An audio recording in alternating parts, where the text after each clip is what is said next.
ha d'escoltar el que li hem de dir. Un rei no negocia la lleialtat que els seus súbdits li deuen. Sense lleialtat no hi pot haver reialme, no hi ha res. Vull parlar en nom de Sir Walter Locksley.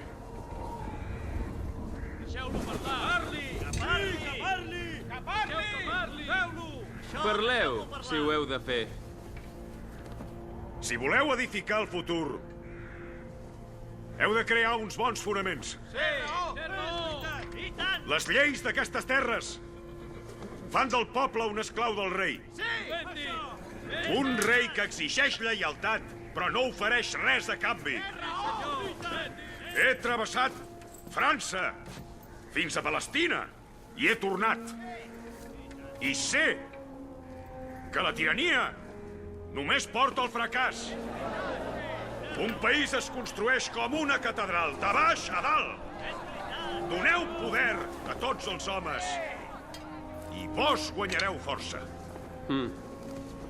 Qui podria objectar res a paraules tan assenyades?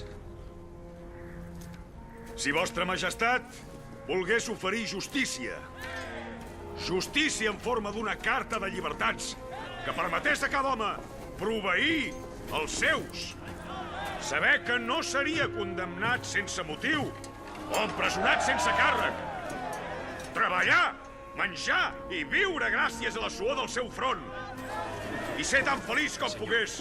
Godfrey ha entrat a Nottingham. Seria un rei molt gran. No només rebríeu la lleialtat del vostre poble, també el seu amor. I què em demaneu? Un castell per cada home? Per què no, majestat? Per un anglès, la seva llar és el castell. El que us demanem, majestat, és llibertat. Llibertat per llei! Majestat. Cavallers, la flota francesa és al canal. Majestat, teniu l'oportunitat d'unir els vostres súbdits, de totes les classes. Només heu de fer que sí. I amb això ja n'hi ha prou? Puc fer una cosa millor. Teniu la meva paraula que faré redactar aquesta carta per la vida de ma mare, us ho juro.